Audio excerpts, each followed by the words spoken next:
Spiderhead is an ultra-modern prison that more closely resembles a hotel.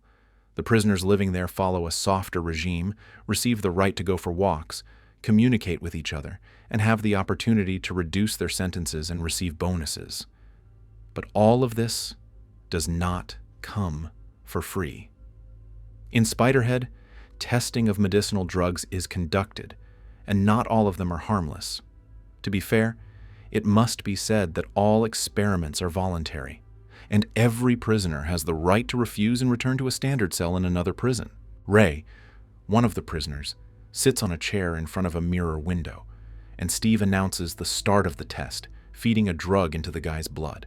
After a minute, the subject is given the first dose of the medicine, and they begin reading simple jokes to him, from which Ray laughs hysterically. When the jokes are replaced by scary facts, the guy's reaction remains the same. Ray continues to laugh hysterically. Another morning in Spiderhead is no different from the previous ones. The prisoners are woken up via a loudspeaker, and the name of the person participating in the tests today is announced there as well. Steve asks Jeff if he is ready to test a new compound, N40, which has never been administered to anyone before, and the guy easily agrees to participate in the experiment. In addition to the test drug, they inject him with another one that makes the speech centers of the brain work. This allows Jeff to describe his condition in detail, mentioning the smallest details. Having returned to the territory of Spiderhead, Jeff meets with Lizzie and tells her about his walk today. Unfortunately, the guy cannot tell her about everything he saw because, after the drug that improves vocabulary, a side effect occurs. Jeff cannot put even a few words together. The only thing the guy remembered was that everything surrounding him at the moment of the experiment, be it flowers or factory pipes, caused a powerful surge of love and admiration in him. In the evening, sitting in bed before going to sleep, Jeff remembers how he ended up in prison. While relaxing with a friend at a party, the guys decided to go for a ride, and an intoxicated Jeff got behind the wheel. The next day, testing of N40, or Cupid as it is now called, continues. But this time, Jeff is not participating alone. He is paired with Heather, a bold girl who, after the first seconds of the injection, changes her opinion about her partner. The couple's conversation lasts for a few seconds, after which they cannot contain themselves and do stuff several times. They don't care that they are being watched and even filmed, as the substance completely shuts down their reason. The process ends with the young people confessing their love for each other. This causes delight in Steve, and he instructs his partner, Mark, to closely monitor the subjects to see how they behave when the effect of the drug ends. The couple feels awkward after what happened and tries not to talk to anyone about it. Jeff, as before, spends his free time with Lizzie, not telling her what happened during the test, and tries to avoid meetings with Heather.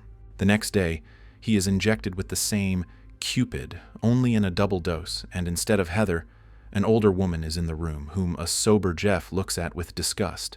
But as soon as the substance enters his blood, the guy does stuff with her.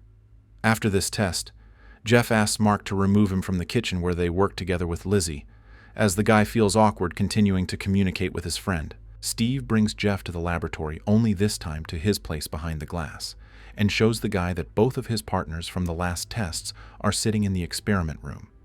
The supervisor suggests that the guy choose which of the girls he is ready to give a drug that causes severe attacks of fear and pain. But Jeff cannot choose. Both friends are indifferent to him, but he cannot wish them ill either. In the end, the girls are simply released, and the experiment is canceled. Having received the right to another Friday walk, Jeff calls his girlfriend, who was with him in the car accident, but once again he only hits the answering machine. The guy spends the evening with Lizzie, arranging a small Christmas surprise for her.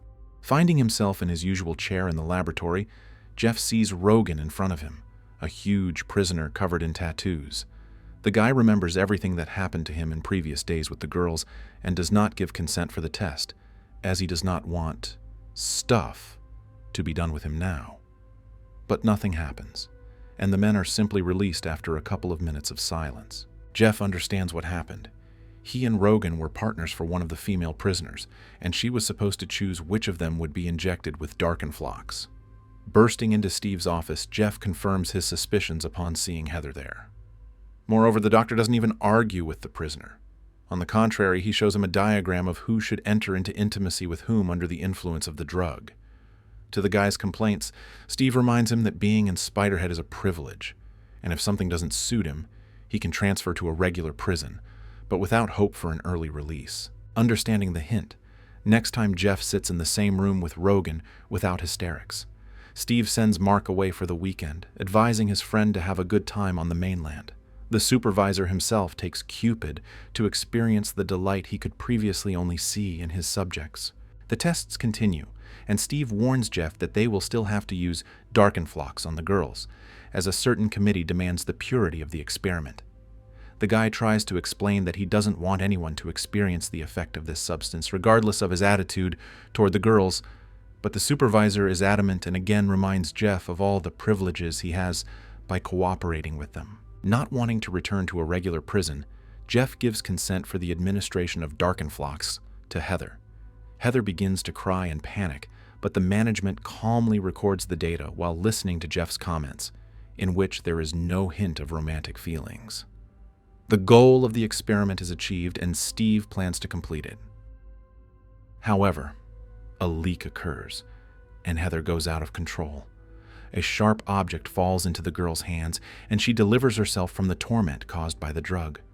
While Steve and Mark bustle around the girl, Jeff sees the keys lost by the boss and finds a notebook with notes about upcoming experiments and a lottery ticket featuring the same numbers that serve as the names of the drugs being administered. Noticing that Steve is no longer behind the glass, Jeff manages to close the safe and throw the keys back, so that the doctor doesn't realize his secret has been revealed. Steve warns Mark that if anyone finds out about what happened to Heather, he will have to answer for it, and he will take everyone who participated in the experiment down with him. Lizzie participates in the tests for the first time, and the first thing they inject her with is darkenfloxx. After what she experienced, the girl meets Jeff in a secluded place and shares her emotions with him. The girl admits she isn't sure Spiderhead is better than a regular prison with the strictest regime. Jeff, in turn, is also frank with his friend and admits to her that on the night he got into the accident, not only was his friend in the car, but also his beloved girlfriend, who did not survive the trip. This is exactly why the guy endures the drug testing on himself, hoping in this way to atone for his guilt. The honest conversation between the couple leads to them spending the night together. Steve quickly guesses the close relationship between his subjects and decides to use this connection for his own purposes. When Jeff comes for the next test, he learns that today he must either agree to administer darkenfloxx to Lizzie or leave Spiderhead.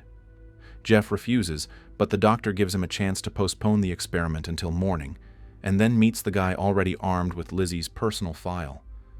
It turns out that the crime for which the girl is sitting is so terrible to her that no darkenfloxx can make things worse for her. Steve watches with pleasure as the guy turns the administration dial to the maximum, but it quickly becomes clear to him that the guy intends to experiment on him, not on his girlfriend. Mark, seeing that he and the prisoners have fallen into Steve's trap, decided to fix the situation and handed the remote to Jeff. The prisoner receives all the information he needs from Steve and convinces him to open the main exit so that he and Lizzie can leave the prison. However, the manager manages to grab the remote and inject the girl with a maximum dose of darkenfloxx, thereby causing wild suffering, after which he breaks the smartphone so that no one can cancel his command. The couple manages to free themselves from the effects of the drugs and run out of the laboratory. But at this time, Steve broadcasts over the loudspeaker that because of the fugitives, everyone else will return to prisons where their comfortable lives will end. A hunt for Jeff and Lizzie begins. Dozens of hardened criminals, including the huge tattooed Rogan, plan to deal with the couple who deprived them of all the bonuses of this establishment.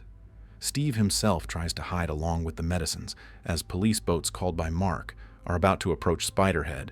Steve manages to leave the base and take to the sky in a small plane before the cops arrive, but since his remote is broken, the drugs are pumped into his blood in huge quantities in a mix. Another release of Cupid causes admiration, and the man turns the plane toward a tiny rocky island, seeing it as a heavenly place. Mark, on the last boat, sees his former boss circling over the sea and then crashing into the rocks. Jeff and Lizzie steal a boat and manage to sail away before the police arrive. Happy and free, the young people only regret that Steve did not invent a drug that would cause self-forgiveness.